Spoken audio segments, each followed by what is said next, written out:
Hey everyone, welcome back to the channel. In today's video, I'm going to show you how to post a long video on WhatsApp status. So for this, first of all, we just have to open our Play Store or App Store depending on your device.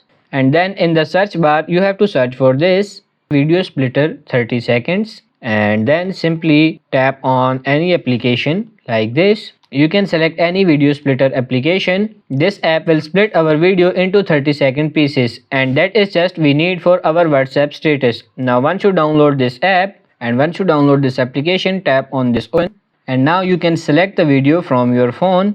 So here is my video. So now tap on this next, and the next step that you want to do is tap on this trim, and you can trim your videos like this into 30 seconds. Tap on this check button in the bottom, and now our 30-second clips is ready. Now you can simply tap on this save button, and you can see these resolutions. I'm going for this 720. Tap on this OK, and now as you can see, it's exporting our video. Now go to your WhatsApp again, tap on this upload status, and now you can simply upload your 30-second video you have recently split on the app. So now you have your long video ready to upload on your WhatsApp into 30-second pieces. So this is the only way to upload your long videos on WhatsApp. I hope this video was helpful. If it is, like it and subscribe to the channel. Thank you.